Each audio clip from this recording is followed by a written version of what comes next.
What's some advice for people who want to put themselves out there, whether it's in their career or in their business or even like personal branding, and get out there a bit more and do that? Any advice for them, given that you have had to really go through that journey yourself? Yeah, I mean, just start. Yeah, nice. I have really only just started putting myself out there in these platforms recently, and I've already seen the benefits. So I saw this podcast.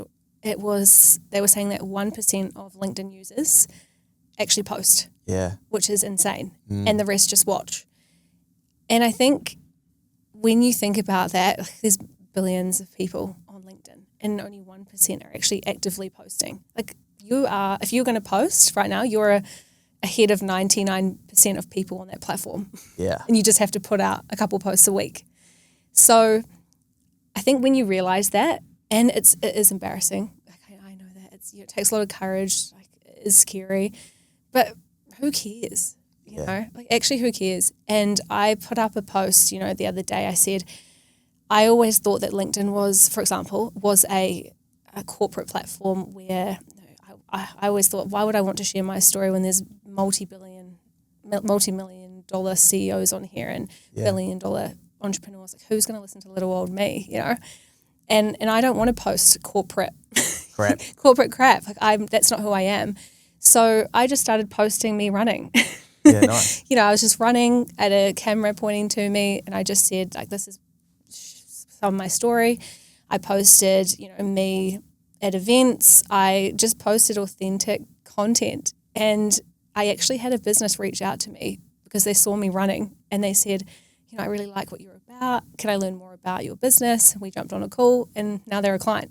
Epic. So I think, just putting yourself out there, it's so scary and not many people do it, but just start and you'll see the benefits. I think with LinkedIn, people think that it's either you're like trying to get likes or bang on about how good your career or life is, or you're trying to get clients. And so people go, that's not for me. But I look at it, and I literally had this conversation this morning with someone telling me how they're over LinkedIn. They think there's too much AI copy on there and it's gone downhill massively. And I said, hey, just remember that's probably the most powerful platform in terms of decision makers. And you can get yourself in front of decision makers. Now, this isn't just for business owners, but for everyday people. And the other principle there is opportunities, like, they don't just come to you. You've got to go to them, and you've got to create them, and you've got to be the person. Now, if you don't post that content, that person doesn't reach out and they don't become the client. Now, perfect for you in your business setting, but for all of us, like, we are actually doing cool shit inside of our work. And, there's still a lot of shoulder tapping that goes on with people who are in employment, or you might get asked to go on a board or advise something one-off, or even do, a little bit of side hustling or come and speak to somebody. And a lot of opportunities live on the other side of putting yourself out there, demonstrating what it is that you're doing, creating intrigue from other people thinking, oh shit, like, maybe we should reach out to them. And the beauty of LinkedIn is all they do is they click on your profile, go message, and they send it direct to your inbox. I messaged the MP who's in charge of the IRD yesterday. I'm like, fuck, I ain't emailing. Give me the 200 characters, let's go. I'm like, hi Simon.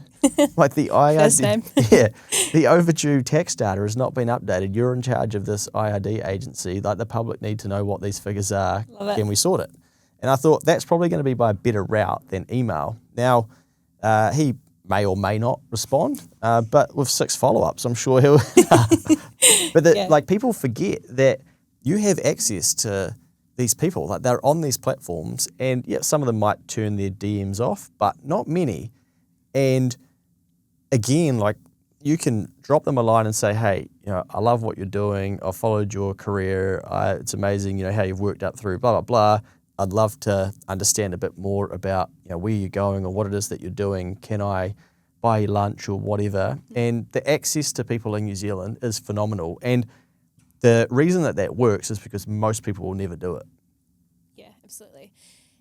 And then to bring it back, I guess, for brands, I have watched, brands use digital marketing platforms like TikTok and Instagram to completely transform their business. They could be from zero to hero. And for a prime example, I saw there's a coffee shop over, they're called Nitro Bar, and I follow them. What are they called, sorry? Nitro Bar. Nitro Bar. Proud sponsors of the Keep the Change podcast. We send the coffee in. What's Can you the give story us here? some coffee, please? Yeah. No. And they just started posting coffee combinations, like weird coffee combinations and how they make their coffee and controversial takes from their staff. And now they have lines outside their door. Crazy. So many people lining up to their coffee shop. So that's just a pure example of, it doesn't have to be, I think a lot of people are overthinking the content as well. It can be anything. Yeah. Like you could have the most boring, non-sexy job in the world and you could still post content. I'm thinking of an accountant right now, and my vision is, you post a lot of content, but like let's just say you're a mortgage advisor. It's pretty boring. It's not very sexy. But you could just take a video of yourself, picking up the phone, saying, I'm about to, save this couple hundreds of thousands of dollars or thousands of dollars. I would watch that. Yeah. Would you watch that? Yeah. So there is just such great opportunities in putting yourself out there, business or personal.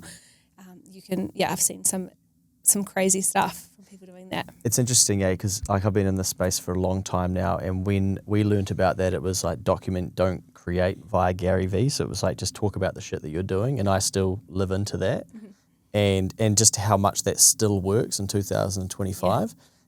But also, I work with business owners, and they might be in an industry where they'll say, "What's a good example?" Yesterday, I saw a butcher, and like. Most butchers would probably say, oh, what are we going to do? Like post photos of our fucking sausages and blah, blah, blah. And I saw this dude with this butchery account and it's got 20 something followers, and like someone comes in, it's all staged, but they've turned it into comedy, and it's, is it Uncle Tix, I think the social media character, personality.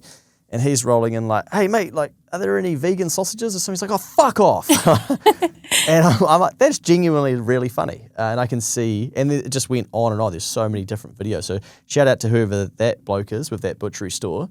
Yeah. But if I was really into my meat, I'd probably go, oh, you know what? Like I will follow them and I might get some meat from there at some stage. And I think that's the trouble though, is that people then go, oh, we have to be really funny. We have to do all this viral shit. But again, like I remind people, staying consistent is what's going to be easier. So doing content that you can actually maintain, and you don't need to shoot the lights out with it and constantly go viral. But if you just stay consistent, you'll win anyway, because most people, again, can't stay consistent. And LinkedIn's a good example. Like 1% of people post. Yeah.